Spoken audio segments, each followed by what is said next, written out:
Bonjour à toutes et à tous et bienvenue. Aujourd'hui, dans cette vidéo, je vais installer sur ma machine de production la nouvelle distribution régulière du projet OpenSUSE qui était lancé le 2 juillet, il y a presque 2 semaines. La version OpenSUSE Leap 15.2. Donc ceci c'est mon setup et à droite en bas, c'est ma machine de production, un HP Z600 qui actuellement a comme configuration, c'est un Dual Xeon X5675 à 3.06 GHz. Il dispose de 24 Go de RAM et une GTX 1060. Et à ma gauche, c'est mon ordinateur portable. Il est en train d'enregistrer la piste audio et lui il est installé avec une OpenSUSE Tumbleweed. C'est la version rolling release du projet OpenSUSE ou à publication continue. Pour ceux qui ne connaissent pas la différence entre les deux versions, je vais vous indiquer un lien dans la description et à l'écran de ma vidéo précédente sur les types de distribution Linux à choisir. Et aujourd'hui, on va partir sur la mise à jour, en fait installation from scratch, car j'ai acheté un nouveau SSD de 500 Go pour avoir une nouvelle installation de OpenSUSE Leap 15.2 sur ma machine de production.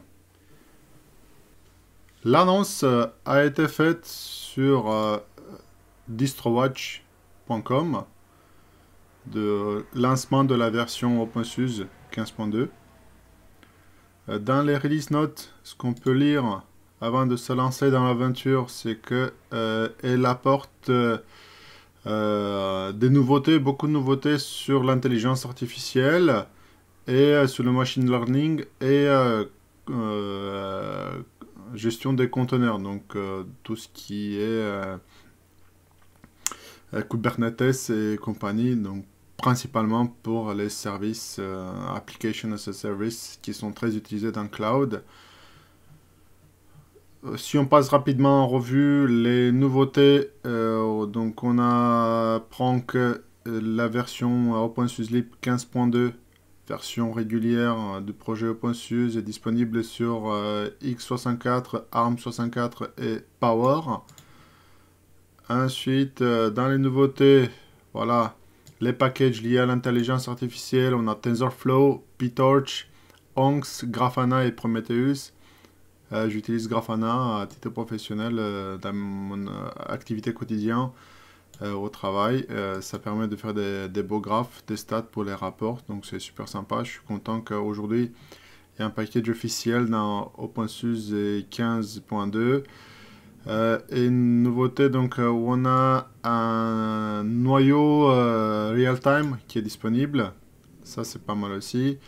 Dans les technologies des conteneurs, on a Kubernetes qui fait officiellement l'apparition dans la distribution. Avant, il n'y avait pas de package, il fallait le compiler depuis GitHub et compagnie.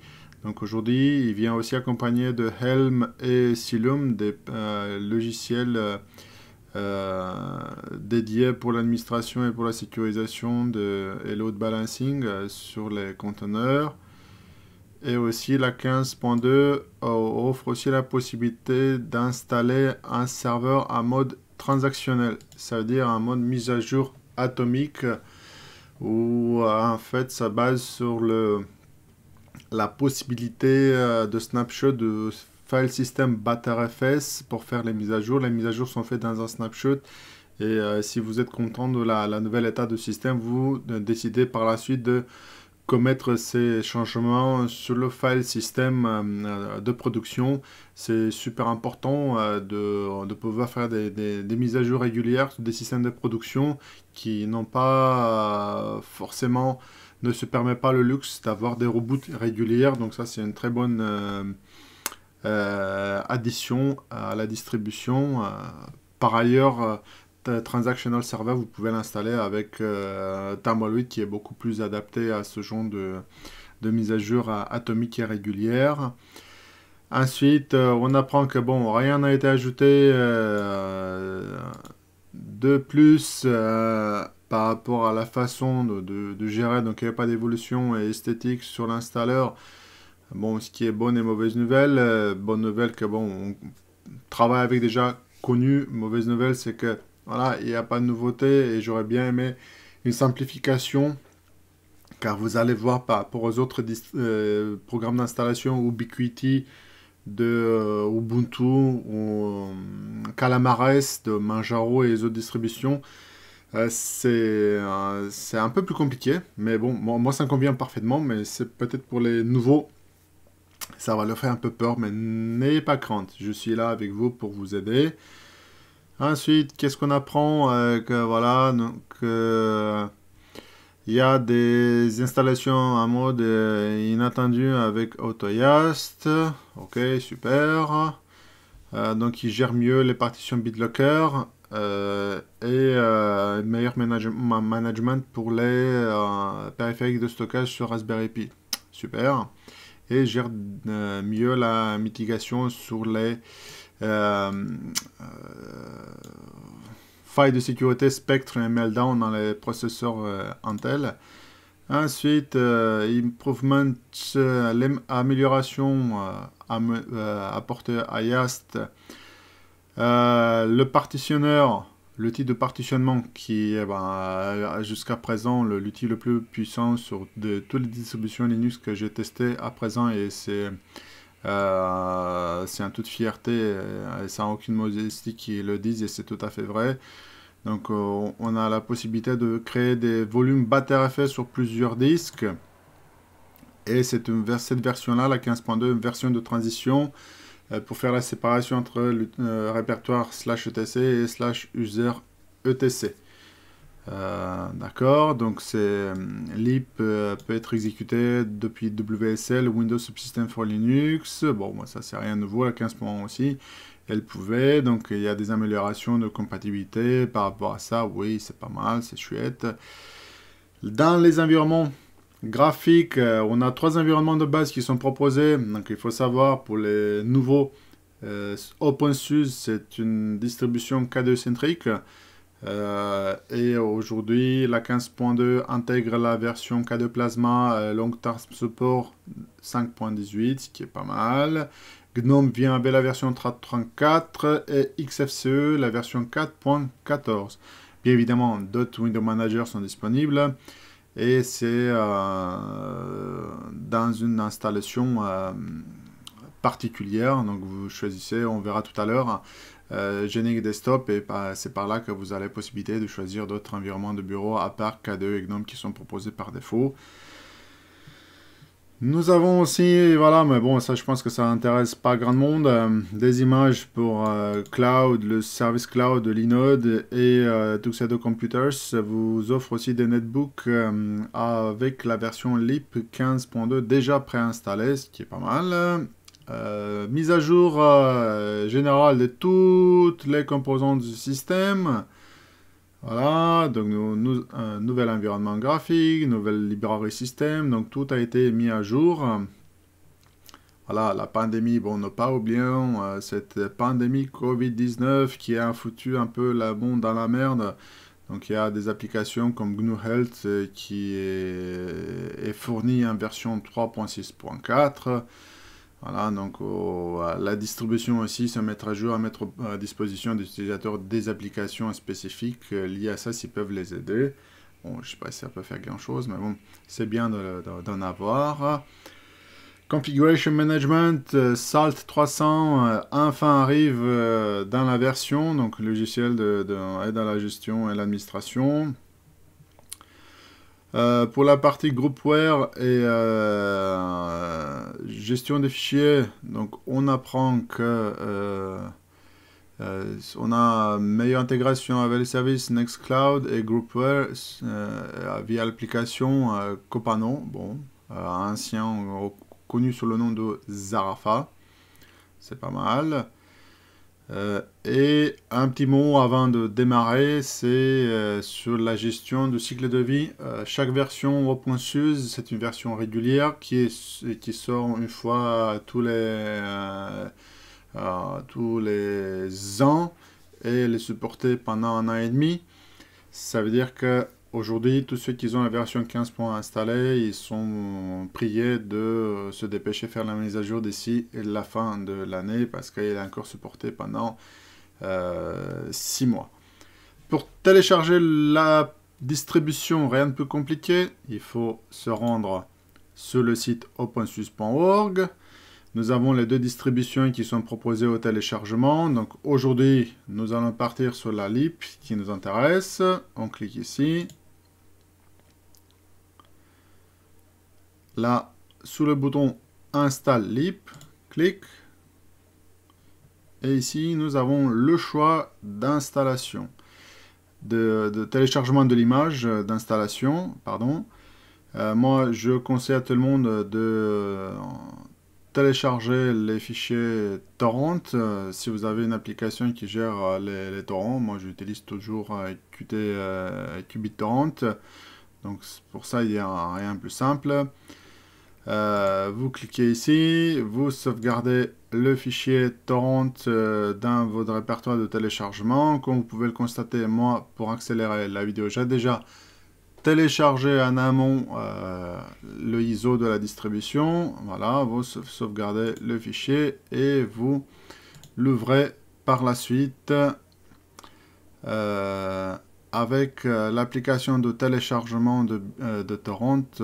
Moi, dans mon cas, c'est qBittorrent. Voilà, clic, ça se lance.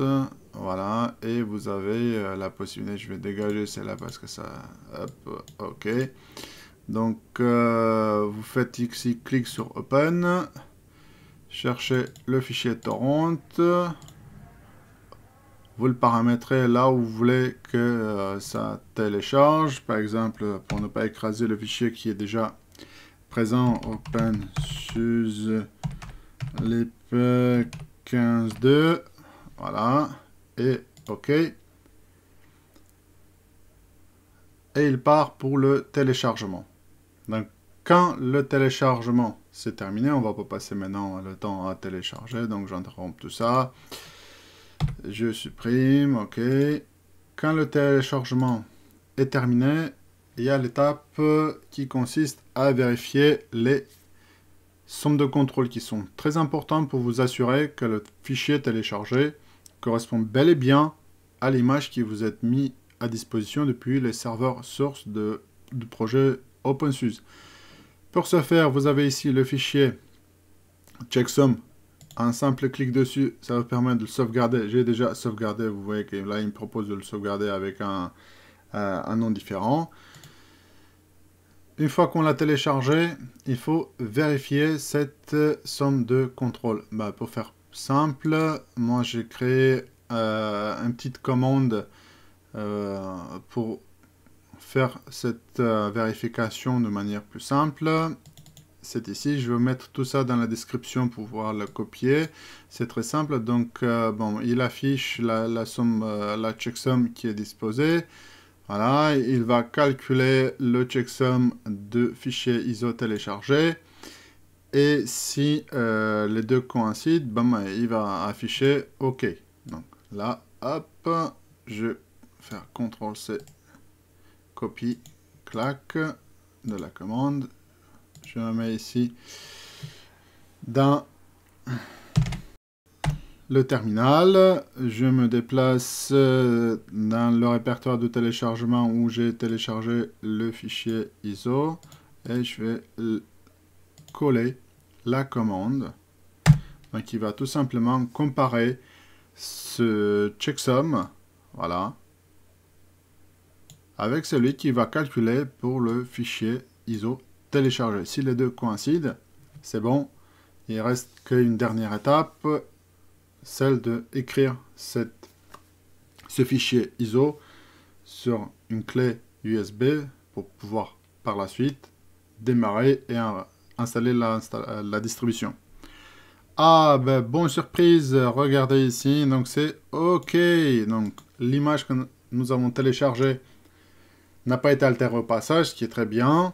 Maintenant, on passe à l'étape suivante, celle qui consiste à écrire cette image sur une clé USB. Donc, pour ce faire, si vous avez OpenSUSE, il y a déjà un logiciel qui est mis à disposition. Il faut l'installer depuis les dépôts. S'appelle SUSE Studio Image Writer.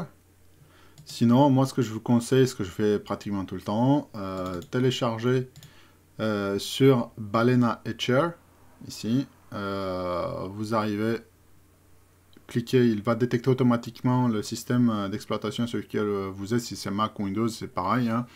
Vous pouvez le télécharger également et l'utiliser. Donc, vous faites clic ici, sauvegarder, tac, je le mets à la racine. Parfait. Donc le téléchargement, il est parti. Il y a 86 mégas au total. Parfait. Il a fini le téléchargement. Cool. Je reviens dans le répertoire de téléchargement. Le fichier, il est là. Donc si je le dézip et qu'il n'y a pas d'erreur au dézippage, ça veut dire que c'est bon, l'archive, elle est intacte. Il n'y a pas de checksum métaux, mais bon, dans l'idéal, c'est vérifier tout ça. Extract archive here. Ok. Qu'est-ce qu'il me dit que non, c'est pas celui-ci. Je me suis trompé. Il faut monter d'un cran dans le répertoire. Ah là là, jeune homme. Clic droite. C'est là. On reprend. Extract archive here. Clic. Et plouf.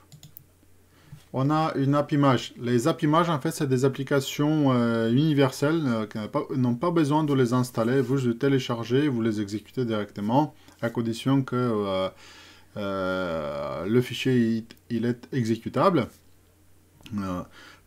Généralement, dans la plupart, ils sont déjà livrés avec les droits bien positionnés. Si ça ne s'exécute pas directement, là, il faut juste faire un chmod plus X, nombre de fichiers, et vous rendez le fichier exécutable. Là, je fais 2 clics sur le fichier, et voilà, l'application se lance. Ce que j'ai à faire maintenant, c'est prendre ma clé USB, paf, et la mettre dans l'ordinateur. Plim. Voilà, il a détecté, il y a un cube dessus. Ouais, c'est pas grave, on va réutiliser. Donc, flash from file. Donc, je dois choisir le fichier source. Donc, c'est notre ISO. Je suis bien dans Downloads. Je prends le fichier ISO. Open. Select target. Je vais choisir, c'est celui-ci. C'est la clé USB de 8 Go. OK, select. Et en appuyant sur le bouton flash, il va écrire le fichier ISO sur la clé. Ce n'est pas une copie classique hein, comme vous faites quand vous copiez sur une clé USB. C'est justement, il va tout effacer la clé. Et c'est comme une installation de système d'exploitation. Il va partitionner la clé. Et il va l'écrire d'une telle façon afin qu'elle soit démarrable. Et que depuis cette clé-là, vous pouvez installer par la suite le système d'exploitation. Donc, ce n'est pas une simple copie habituelle. Donc, je fais clic ici sur Flash. Il me demande l'autorisation de super user parce qu'il faut qu'il active accède à un périphérique. Donc, je n'ai pas le droit en tant qu'utilisateur normal. Et là, nous avons aussi la barre de progression de toute l'opération. Je vais laisser couler ça en mode accéléré et je reprends à la fin.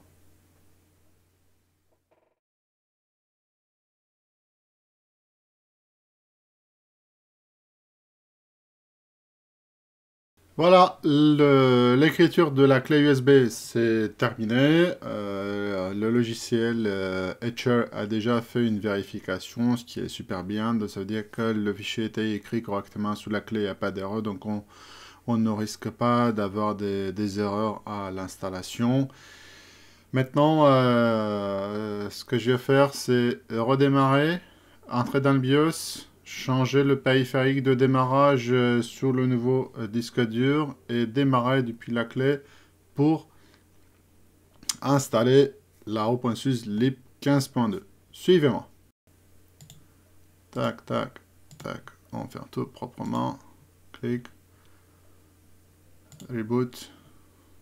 Reboot. Hop, le système démarre. J'appuie sur la touche pour entrer dans le BIOS. Ceci dépend en fonction de chaque système. Je vais vous coller dans les descriptions un lien pour voir quelle est la touche qui vous permet d'accéder dans le BIOS en fonction de constructeur. Donc moi je me positionne pour changer le boot order pour mettre le disque de démarrage là, après l'installation, le nouveau SSD. J'appuie F10 pour activer, accepter. Save changes and exit. Yes, F10. Donc voilà, j'ai appuyé sur F9. Voilà.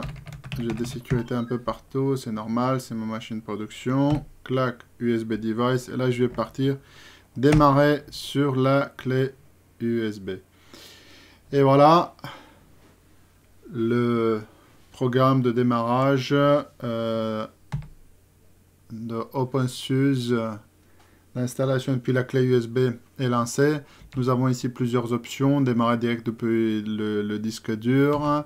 Installation, mise à jour, upgrade, plutôt mise à niveau. More, dans More, nous avons Rescue System, Boot Linux System, Check Installation Media et Memory Test. Donc nous n'allons pas faire aucun de ceux-là. On va juste choisir Installation. Puis en bas, vous avez ici plusieurs options de F1, F2, F3 jusqu'à F8 qui vous permet de changer plusieurs options là. Donc moi je clique sur Installation.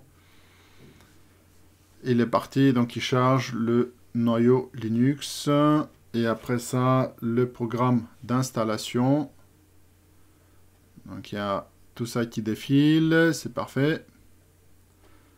D'habitude vous ne voyez pas ça parce qu'il y a un petit splash screen qui vous cache tous ces sorties console.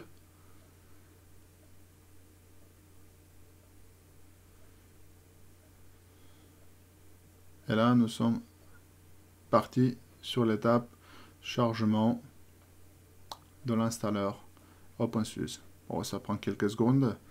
En fonction de chaque la puissance de chaque machine, donc la mienne elle est un peu vieille, date de 2012, le processeur, si ma mémoire elle est bonne. Il y a deux Xeon 6 cœurs hyper threadé à 3.06 GHz, même si c'est un système qui a 10 ans d'âge presque, il est encore debout. Donc, si vous l'avez remarqué depuis 10-15 ans, on ne fait quasiment plus de sauts gigantesques en fréquence, on ne fait qu'augmenter le nombre de cœurs et des fonctionnalités qu'on ajoute au processeur. Donc largement, si vous avez encore un quad-core à 3 GHz d'il y a 15 ans, ça roule très bien. Et ça va encore rouler.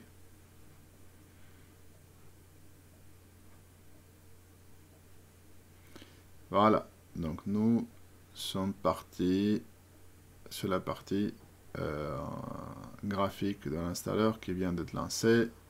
Et c'est bon. We are in business. Donc là, il est à gauche. Vous avez sur cette partie-là foncée toutes les étapes qui va parcourir jusqu'à l'installation finale. Donc là, nous sommes dans la partie paramétrage du réseau. Donc il est en train de détecter tous les 4 réseaux dans l'ordinateur et les configurer. Donc il est connecté au réseau avec accès à Internet. Là, il a réussi à voir s'il y a des mises à jour pour l'installeur. Apparemment, il n'y a pas grand-chose. Là, il ajoute la liste des repositories et c'est bon. Donc, nous pouvons continuer avec l'installation. Alors là, c'est License Agreement. Personne ne lit ça. C'est de blabla, blabla, blabla. Moi, pour la langue, c'est ici, keyboard, c'est ici, clavier, c'est là. Pour moi, ça va tous les deux. Si vous avez du français, vous mettez du français ici, un clavier français ici, c'est parti. Moi, mon système, il est en anglais avec un clavier anglais. Chacun ses préférences. Alors, je ne vais pas me le péter que je parle bien anglais, mais Quand je suis arrivé en France il y a une vingtaine d'années, c'est la langue que je savais parler. Ça m'a pas servi à grand chose. J'ai appris le français sur le terrain. Et depuis le moment que vous me comprenez ce que je vous dis et que c'est assez clair, c'est parfait. Je suis pas là pour faire des leçons de français. Donc moi, je clique sur Next. Et il est en train de prober le système, donc détecter tous les composants qui sont dedans, la carte mère, le processeur, carte graphique, carte son, patati patata. Il me dit, ouais, il y a des nouvelles repositories online, tu veux les activer? Oui, why not? Ça veut dire qu'il va pouvoir aussi faire les mises à jour de l'installation, donc on aura moins d'updates à faire après l'installation. Tous ces repositories sont actifs online. Donc le principal c'est là, c'est main repository. Nous avons les non OSS, ça va être tout ce qui est non open source. Et les mises à jour pour le main et pour le non OSS, ce qui se fait largement pour l'installation. On fait next.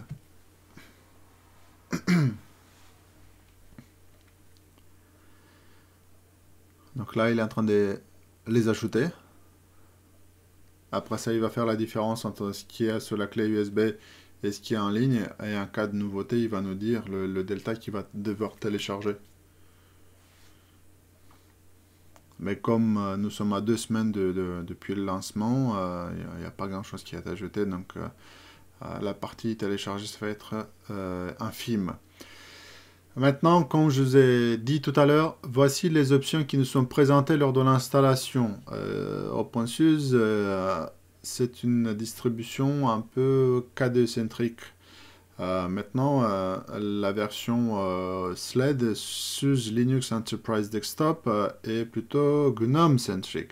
Parce qu'elle vient avec GNOME par défaut au lieu de KDE.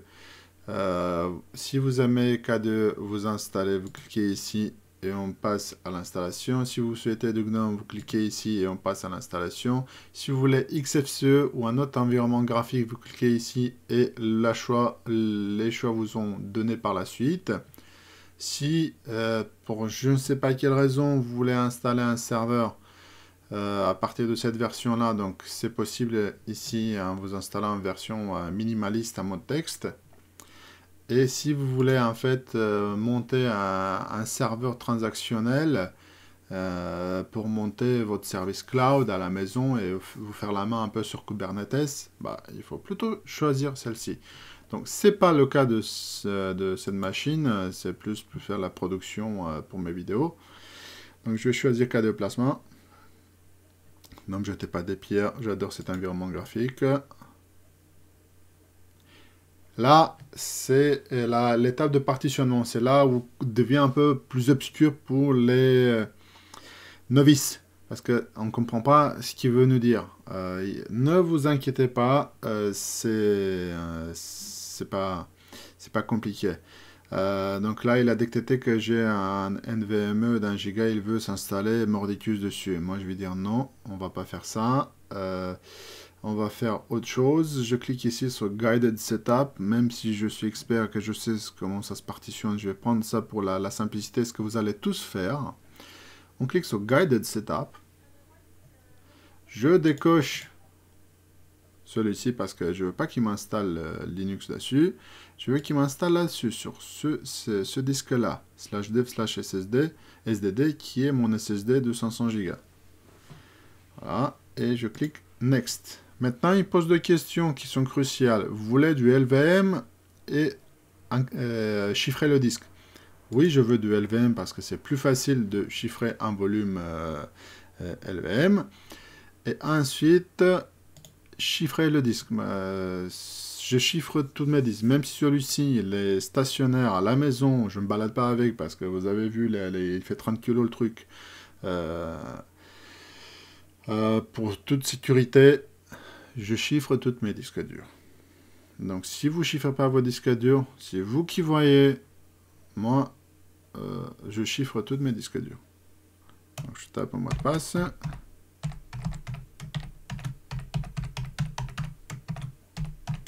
L'histoire de ma vie.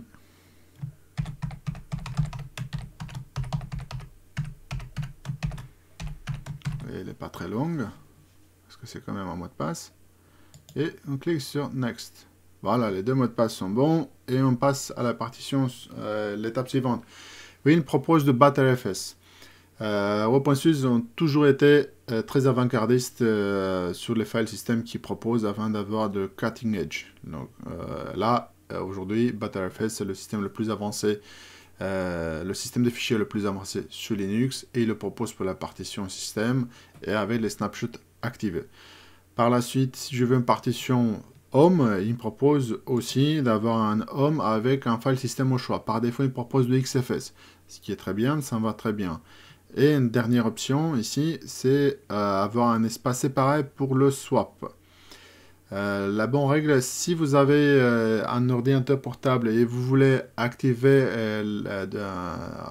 la fonctionnalité de suspension, suspendre dans la mémoire, c'est-à-dire quand vous fermez le capot et que vous l'ouvrez et vous reprendre de là où vous êtes arrêté, sans charger, sans rien du tout, de manière instantanée.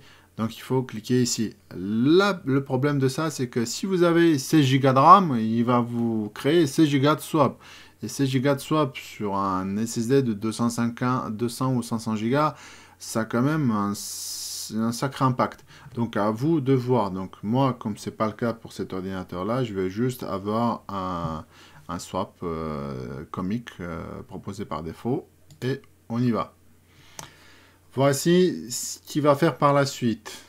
Je vais décrypter avec vous. Donc, il prend le disque /dev/sdd. Il va créer un table de partition GPT. Non, j'ai pas PT. GPT. Voilà, c'est comme ça. C'est marrant, mais... donc, la première partition, ça va être de 8 mégas. C'est une partition de type BIOS boot. Ensuite, il va créer sur tout le reste de disque une deuxième partition qui va être le volume LVM. Et dans ce volume LVM, va créer en fait un lock, un file system lux, LUCKS, qui va avoir en fait toute la partie chiffrée. Et à l'intérieur de ça, il y aura 3 volumes logiques, ou partitions si vous voulez aussi, le swap, le home et le root. Voilà. Donc c'est ce que je lui demande. C'est pas graphique, c'est du texte, c'est moins sexy que Ubiquiti sur Ubuntu ou Calamare sur Manjaro et autres, mais voilà, il est parfait pour ce qu'on lui demande de faire. L'étape suivante, c'est choisir la time zone, le fuseau horaire. Donc moi je suis en France, donc je clique ici sur la petite carte. Pour ceux qui ne savent pas où se trouve la France et Paris, c'est là. Voilà, c'est au centre de l'écran, c'est pas compliqué. Voilà, et next. Et là, on est à l'étape de création d'utilisateur. Cet utilisateur-là, c'est important parce que ce sera celui qui aura aussi les droits d'administrateur. Si vous voulez. Si vous voulez pas, il va vous demander par la suite le mot de passe de route. Donc moi, je vais créer mon utilisateur. C'est Pirato, c'est mon nom de scène. Et avec le mot de passe, c'est l'autre histoire de ma vie. Donc, use this password for system administrator. C'est bien parce que ça me permettra avec le même mot de passe de gérer toutes les tâches administratives. Donc, je vais faire partie des utilisateurs qui ont droit au sudo. Et automatic login, jamais de ma vie. Et next. Et là, on est presque prêt pour lancer l'installation. C'est le résumé de ce qui s'apprête à faire. Donc, chaque catégorie ici, vous pouvez la modifier en cliquant sur le titre. Donc, quand vous voyez là, le pointeur se transforme dans la petite main, vous savez que vous cliquez dessus. Ici, il installe le groupe 2 sur la partition de démarrage de disque dev SSD, ce qui est bien. Dans le software, il installe OpenSUSE Leap avec toutes ces catégories-là. Donc, ça fait 5 Go. Il va télécharger depuis Internet juste 88 mégas. Ouais, je suis pas d'accord avec ça parce que chacun installe Linux à sa façon. Moi, j'installe le système de base, l'environnement graphique minimaliste, et par la suite, tout le reste des applications, j'installe des Flatpak. Voilà. le défaut, le target de ces modes graphiques. Donc à la fin, après l'installation, il va nous lâcher directement dans l'environnement graphique. Et hardware, ici, c'est en fait, si on clique ici, on a la liste de toutes les composants qu'il a détectés tout à l'heure. Partie sécurité, donc il va appliquer automatiquement les protections contre les failles de sécurité, Spectre, Meltdown et compagnie. Il va activer le firewall par défaut, il va désactiver le SSH et le port SSH sera bloqué. Et la carte réseau est configurée et gérée par Network Manager.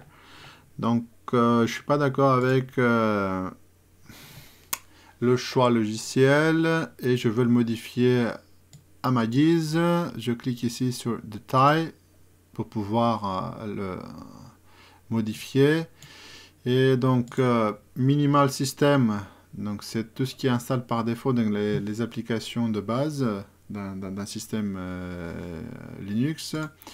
Les systèmes de base améliorés, donc si c'est tout ce qui va installer, donc si vous voulez installer des choses en plus, voilà, c'est ici en fait où vous pouvez cocher le nom des applications. Par exemple, je veux en plus du zip et du xfsdump. Ensuite, à part more, je touche pas à ça. Yast, c'est l'outil d'administration, le fameux Yast qui fait le sel et le power sur les distributions OpenSUSE. Et par défaut, hop, je décoche KDE pour pouvoir cocher que la base. Là, vous voyez, il y a aussi les autres environnements graphiques comme XFCE, LXDE, LXQT, Enlightenment et Mate. Donc, si vous voulez installer un autre environnement, vous pouvez le faire aussi comme ça. Moi, je choisis juste KDE, la base. Donc, j'ai toutes ces applications-là. Et ici, dans les applications supplémentaires, Archive Tool, je prends Archive Tool parce que je ne vais pas me faire chier à désarchiver en ligne de commande. C'est beaucoup plus simple en mode graphique. Je prends Kate, l'éditeur de texte, le calculateur. Je suis mauvaise en maths parfois, c'est plus simple de faire des calculs comme ça. Ensuite, j'ai CarryName, c'est console, CarryName Crusader, qui me permettent, c'est des applications que j'utilise souvent. Donc Okular, non, je vais pas installer Okular là maintenant, je vais l'installer à partir de Flatpak. Et c'est tout. Ensuite, qu'est-ce qu'on a dans les fontes? Dans les fontes, je vais prendre ça aussi en plus. Pour avoir le maximum des fontes, pour ne pas avoir un rendu dégueulasse à l'écran. Donc maintenant, on voit qu'il y a Window Maker, c'est cool. Multimédia, donc si vous voulez des applications en plus. Ici, je prends tous les plugins, GStreamer, Bad, Good, Ovly et les outils. Voilà, donc tout ce qui permettra par la suite d'avoir les composants système, les librairies pour pouvoir, et FLAC aussi, les audio et vidéo. Voilà, Image Magic, c'est Viewer and Converter for Images. Ok, bon, on va laisser pour l'instant.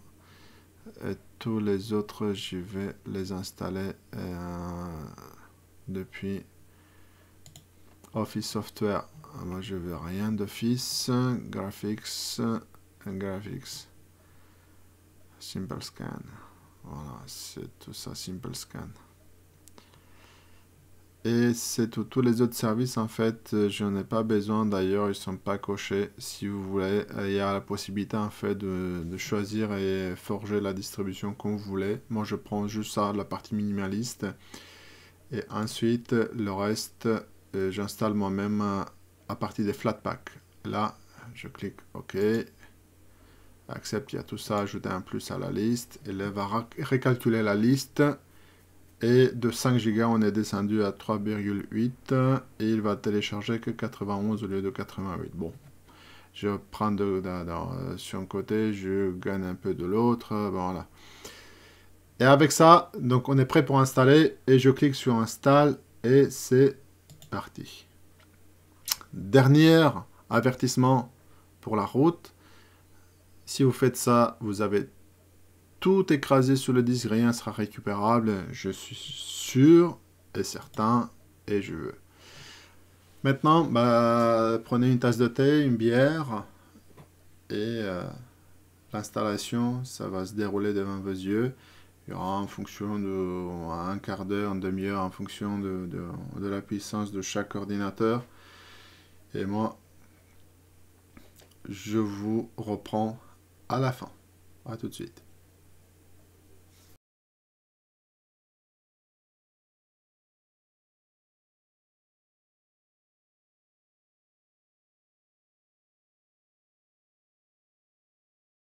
Et là, on s'approche petit à petit de la fin de l'installation. Et ben voilà, autant pour moi. Il pose la question, mais avant que ce soit pas trop tard. Et paf, il redémarre.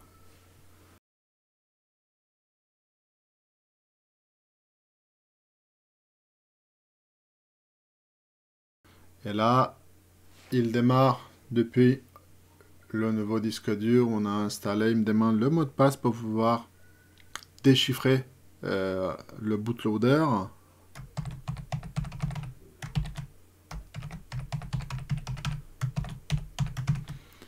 Voilà, paf, entrée. Et ça dure un peu.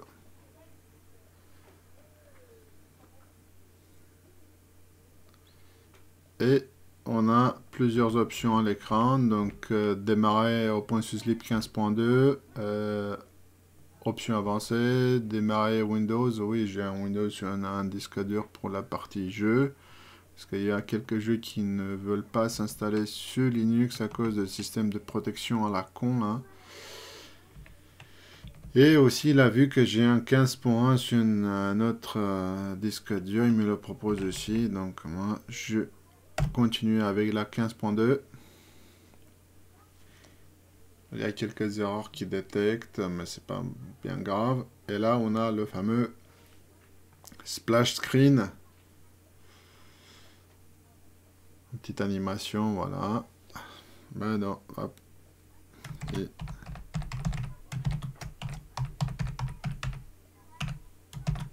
avant ça, il me demande le mot de passe pour pouvoir déchiffrer le volume. Et là, on a enfin l'animation. Et donc, si je fais échappe, vous voyez toutes les sorties console à l'écran. Donc, ce splash screen, il est fait juste pour moi, pour vous cacher tout ça.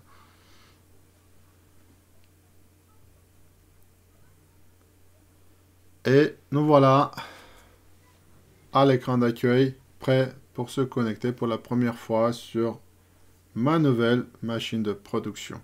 Donc on va saisir le mot de passe.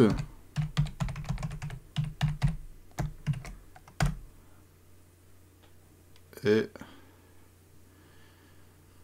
on arrive doucement sur le bureau KDE 5.18 de OpenSUSE 15.2. Donc c'est rien d'extraordinaire, hein, comme tous les bureaux KDE, ressemble un peu à Windows. Vous avez la barre de tâches ici, avec un système travail à droite et le menu ici en bas à gauche. Et il nous annonce déjà qu'on a une mise à jour à effectuer. Bon, avant d'effectuer la mise à jour, je vais me mettre un peu dans un environnement plus personnel. Je vais régler d'abord la résolution de l'écran. Là, comme je passe par un enregistreur externe, je capte le flux avant d'arriver à l'écran et donc du coup il voit ça comme une HD tout simplement. Donc on va le mettre dans Full HD. Je fais appliquer. Et voilà, on est revenu à une définition Full HD, donc maximum de l'écran. Et ça change un peu le confort de travail.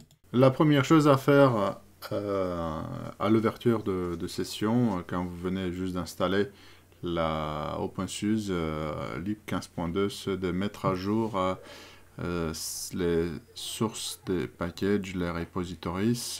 Pour ce faire, donc il faut aller bon, on va plutôt changer ça parce que j'aime pas trop ce menu. Je prends plutôt un truc un peu plus classique. Voilà. Tac. Donc, dans système, démarre Yast. Voilà, il va me demander le mot de passe.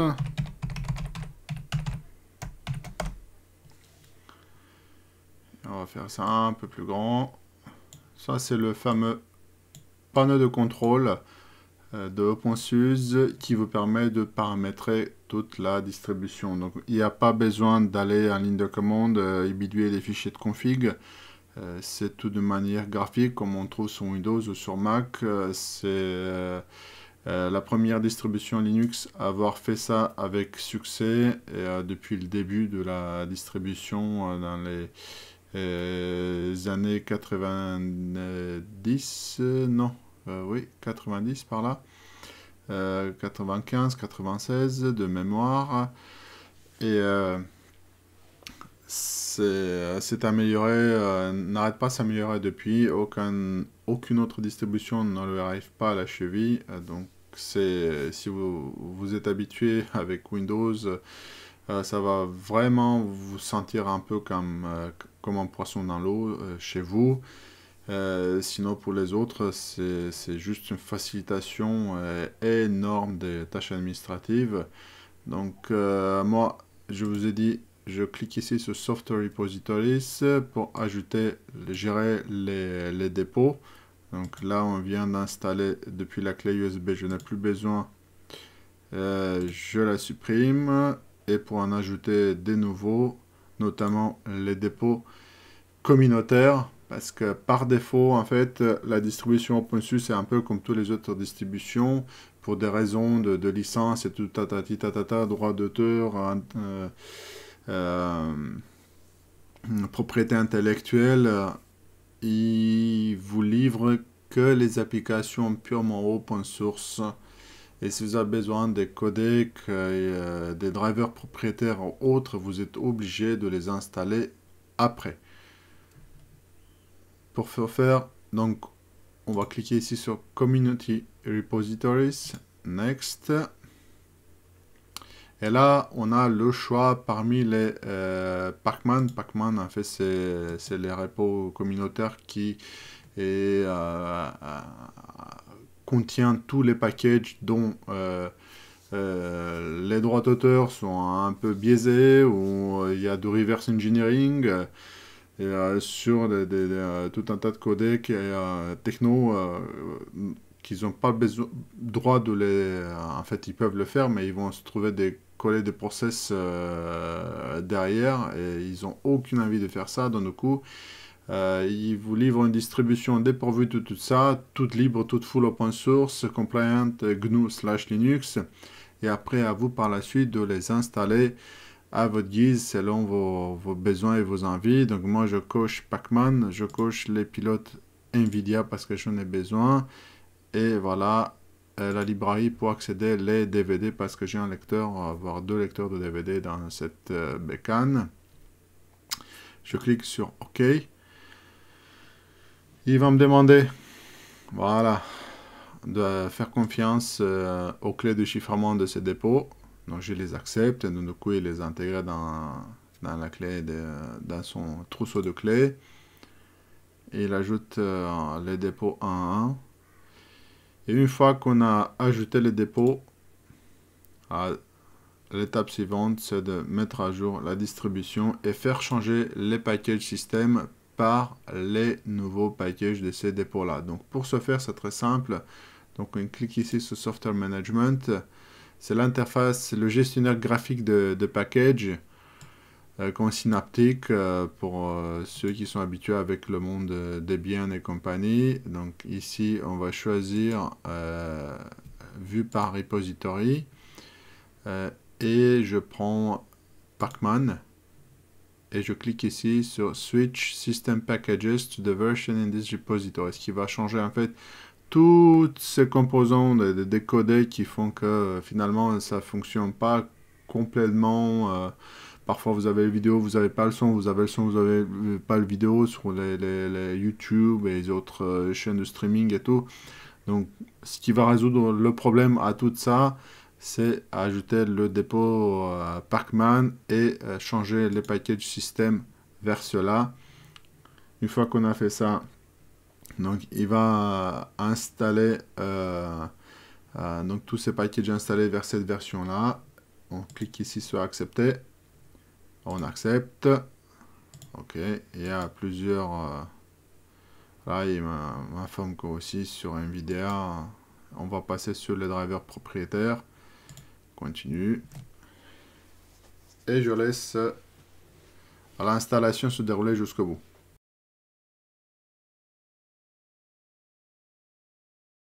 Voilà, c'est terminé. On clique sur Finish. Et comme déjà dit, hop, il faut redémarrer, tout simplement. Clic.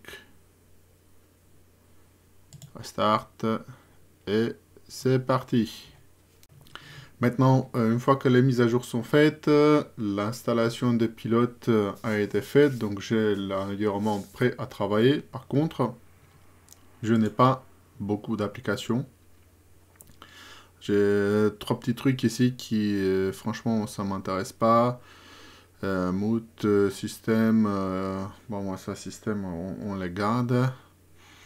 Kate, Cal, Crusader, voilà, c'est ce que j'ai installé tout à l'heure. Donc, à part ça, il n'y a pas grand-chose comme application. Donc, pour ce faire, il faut installer Flatpak, afin que je puisse par la suite installer des applications au format Flatpak. Donc pour ce faire, je vais y aller tout simplement sur le site de flathub.org.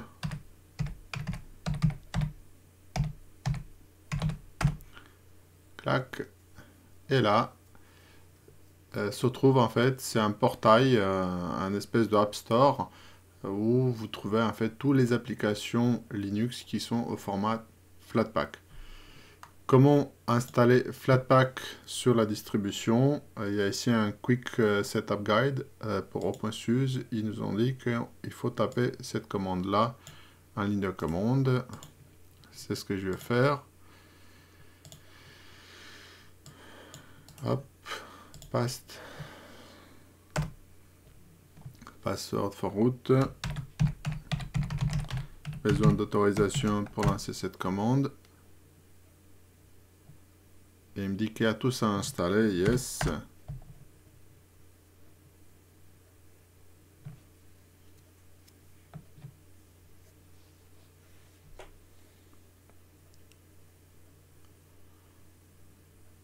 Magnifique. Donc, on a fini l'installation. Maintenant, il faut taper cette commande-là pour ajouter, en fait, le repository des applications au format Flatpak. Cool. CTRL-C. Et je reviens ici. Paste. Et il me dit quoi? Ou mince. Donc, il me dit que not in the search path of the not search file or directory. Donc, ouais, on a une erreur là-dessus. Oh, c'est pas mal. Donc, on va pouvoir débugger live. Clic, copy. Et je vais ici. Donc, sur Google. Fais une recherche de ce message d'erreur pour voir ce que c'est. OpenSUSE, Forums. Qu'est-ce qu'il me dit? FlatHub won't install. Ok, c'est un peu... While copy error while no such file or directory. Donc il dit quoi? We consider Tumbleweed. Ok, nice. Oui, ça renvoie la balle entre eux. On est bien sur Tumbleweed. Bon, bref, peu importe. L'autre dit oui, chez moi ça marche nickel. Parfait, mais comment tu as fait? Donc, ouais, bah, it seems necessary for the but is empty. Ouais.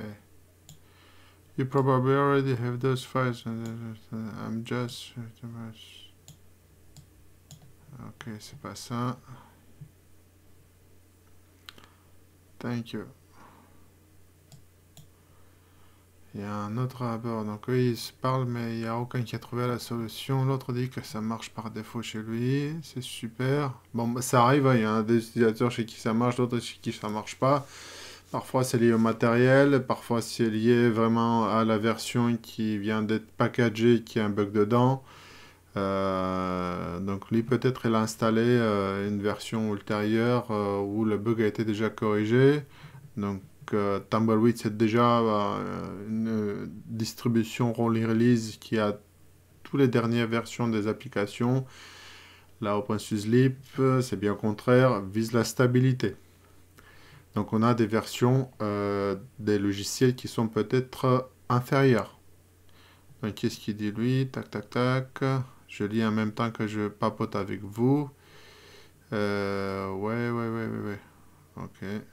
Yes, it was. Donc il a fait quoi? Je zappé le truc. Il a fait quoi? Removing. Before trying to...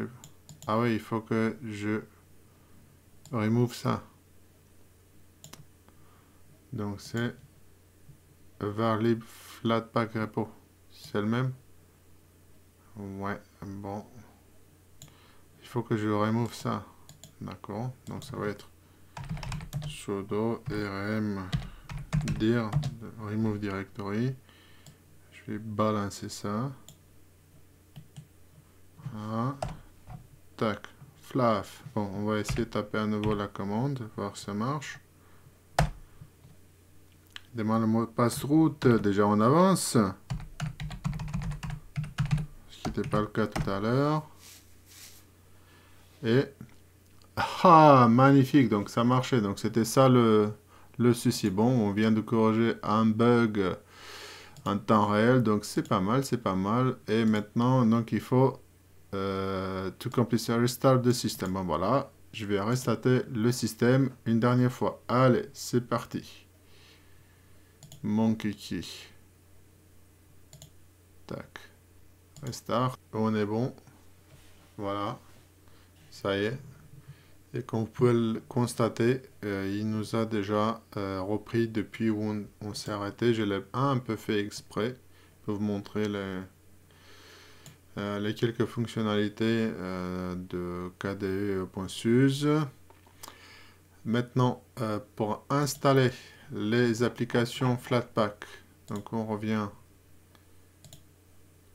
au menu. Moi, je vais fermer tout ça. On a la possibilité de le faire comme ça, les installer les applications une à une. En cliquant sur ici on a voilà, je vais faire plus grand pour qu'on puisse voir bien. Donc ça c'est juste les dernières applications classées par les plus populaires, par les dernières mises à jour, par les choix de l'équipe. C'est un peu à la App Store que vous avez pu constater sur Android ou iPhone. Où on peut les installer en naviguant dans les catégories. Pour installer une application, il n'y a rien de plus compliqué, donc c'est tout simplement, bon, on va cliquer sur une application, à Zunder par exemple. Voilà, on va en bas, on copie tout ça, on se met dans la ligne dans la console et on fait entrer et on passe à l'installation. Ou tout simplement en développant votre propre script d'installation, parce que j'ai un paquet d'applications installées. Je reviens sur dans les downloads où je me suis créé un petit script. Voilà, on va le faire plus petit. Je sais pas si vous voyez bien. Donc c'est un petit script bash qui reprend par catégorie toutes les applications que j'ai choisies. J'ai fait copier-coller hein, tout simplement depuis le site web dans le fichier. Et donc il suffit juste de lancer ce script. Donc pour faire ça, c'est très simple. Donc je me positionne dans le répertoire. Donc je vois que il n'est pas exécutable. Donc je le rends exécutable. Si j'installe. Voilà. Non, c'était c'est quoi? C'était un petit X. Ouais, c'est ça. Voilà, maintenant il est rendu exécutable. Je fais sudo install flatpakapps.sh. Il me demande le mot de passe de route.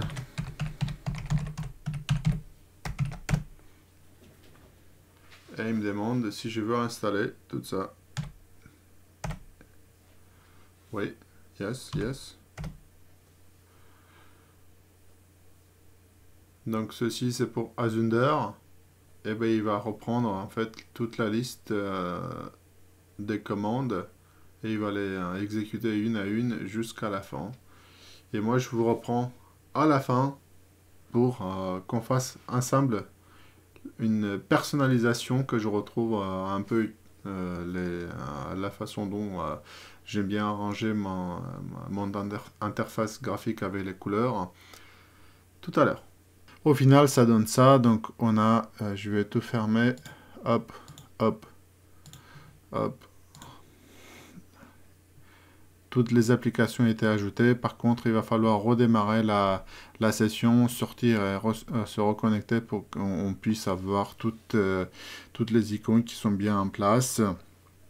Ben, sinon, ça marche très bien. Je prends le développement, je lance une application rapide, Notepad QQ, qui est en fait une version Linux de Notepad++, un éditeur de texte très versatile sur Windows. Et ben voici, il se lance, c'est parfait. Parfois, donc, il peut y avoir un petit temps de démarrage, surtout au premier démarrage, ces applications-là, parce qu'elles doivent créer tous leurs fichiers temporaires et tous les liens avec le compte de l'utilisateur.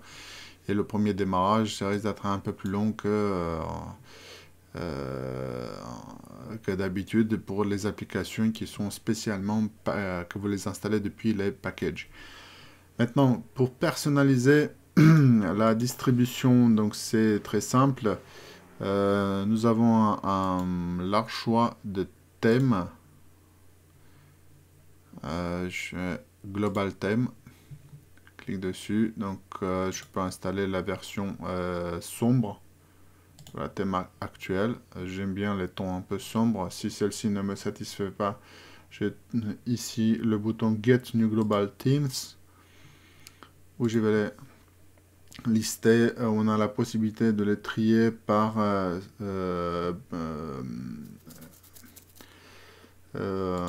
critères. Les plus récents d'abord en ordre alphabétique, les mieux notés ou les plus téléchargés. Il y a plusieurs que j'aimais bien. En fait, je télécharge plusieurs et je fais mon choix des différents sous-ensembles de l'interface graphique en prenant ceci d'un thème sur l'autre de notre thème, et ainsi de suite.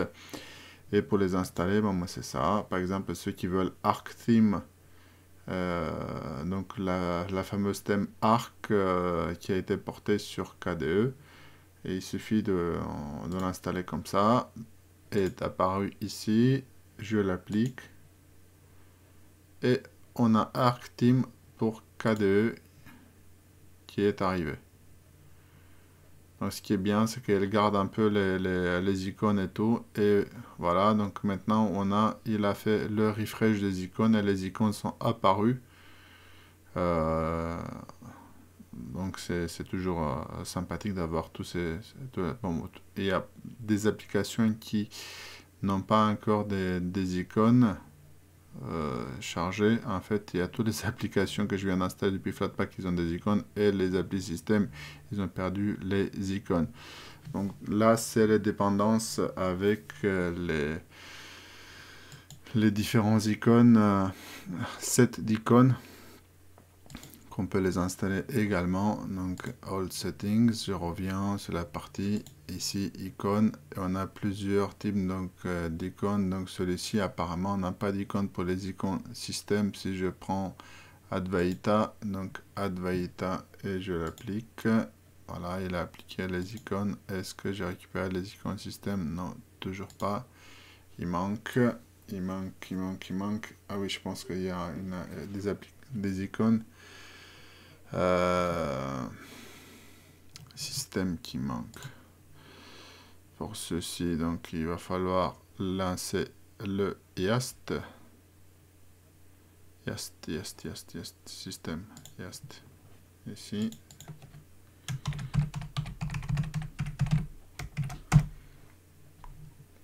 Aller dans Software Management et chercher icône.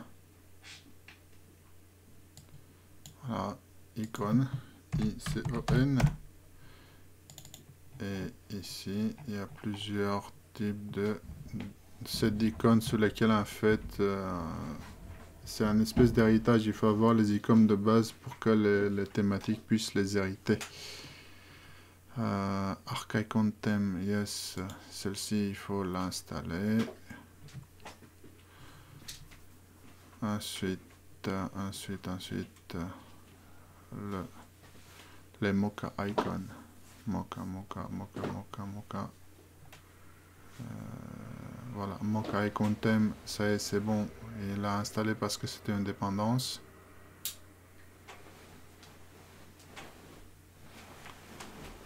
Et Papyrus icon theme.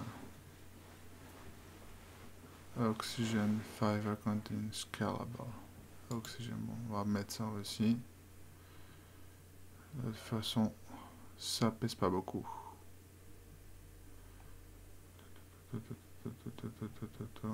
Voilà, on va installer cela pour l'instant.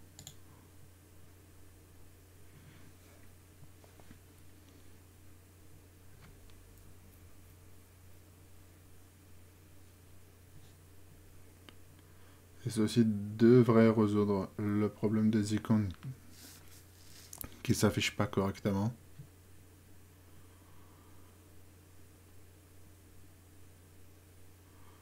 C'est un peu le downside quand on installe une version minimaliste et ensuite on va se le paramétrer à notre goût. Donc il n'y en a pas tout dès le départ.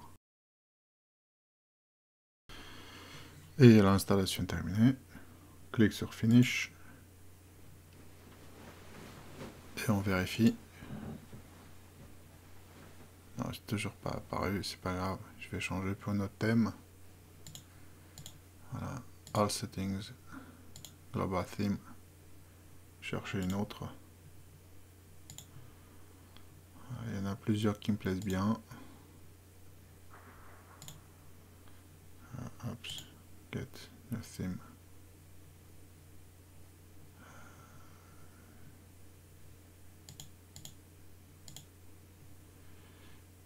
Install celle-ci.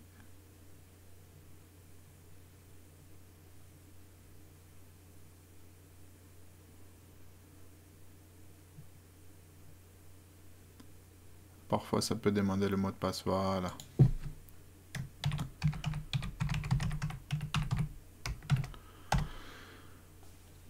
Est-ce qu'il y a des liens au niveau système à installer? Pas que sur le compte utilisateur. Ensuite, celle-ci, j'aime bien aussi. Donc, je vous déconseille de cliquer install sur plusieurs pour essayer de paralyser. J'ai constaté des effets de bord et je repasse ça bien. Donc, les faire une à une.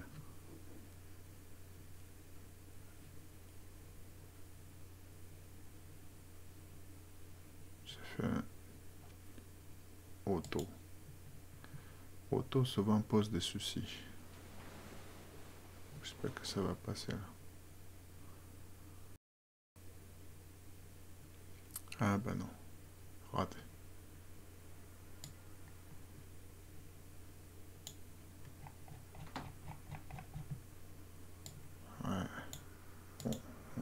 fermer, c'est tant pis.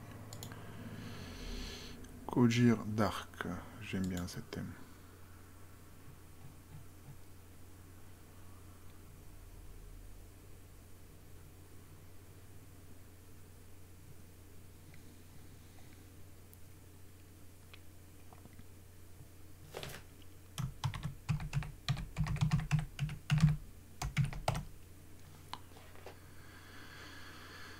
Glacis, c'est pas mal. Adapta KDE, ça aussi.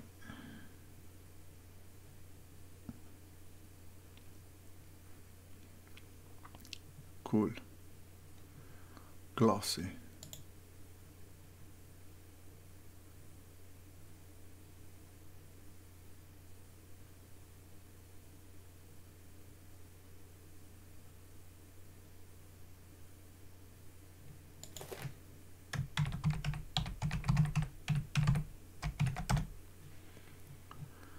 Ensuite, Artium Light.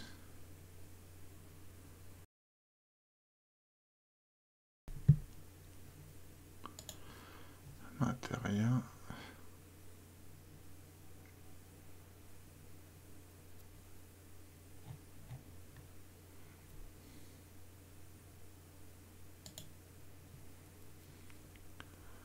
Flattermix. Blue. Dark blue.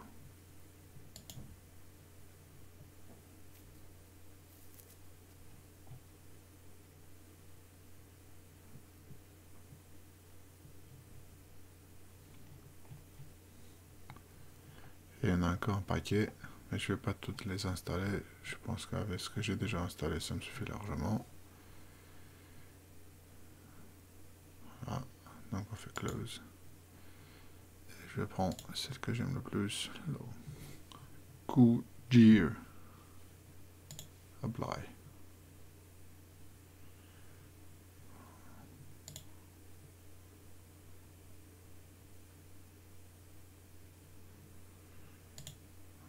Cool. Donc pour modifier l'environnement graphique, clic droit, Edit Panel. Et hop, je le déplace en haut. Ensuite, donc Task Manager, je l'enlève.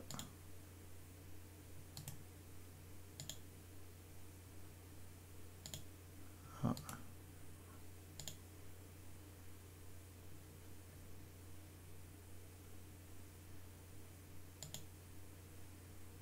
Bon, allez, à nouveau. Il veut pas. Pourquoi il veut pas? Tac. C'est fait, il est parti, non, toujours pas parti. C'est pas grave. Remove Task Manager. Voilà. C'est mieux. Ensuite, Add Widgets. Task Only. Task Only Icon Manager. Search. Barre de recherche. Show.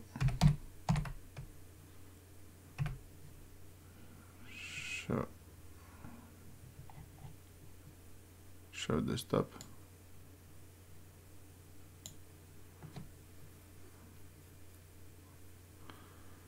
Voilà. Et les indicateurs système.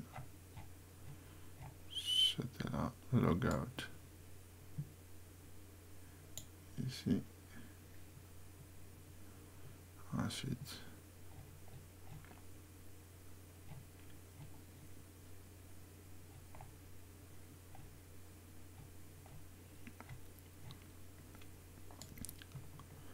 Trash can. Là. Weather. Ah. Système. Voilà, c'est ça.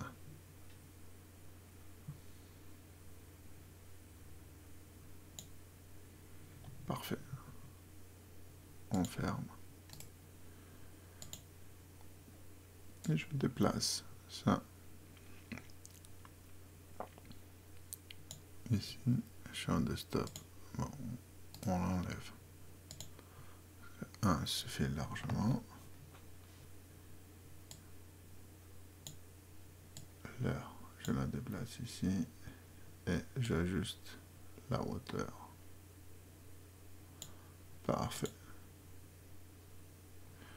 La dernière étape consiste à changer le fond d'écran, tout simplement. Ça n'a rien de compliqué, un clic droit, Configure Desktop, et je choisis un fond d'écran qui me plaît bien, comme celui-ci. Voilà. Et c'est parfait, ça ressemble un peu plus à un environnement de travail que j'aime bien. Et voilà, donc c'est prêt à l'emploi. Merci pour avoir visionné cette vidéo. Si vous aimez ce que je fais, n'hésitez pas de mettre une grosse pouce bleu. Abonnez-vous. Faites taper la cloche pour être informé de mes nouvelles vidéos. Et soutenez la chaîne avec Patreon, Tipeee, ou tout simplement répandre ça autour de vos amis. Voilà, merci beaucoup et moi je vous dis à la prochaine.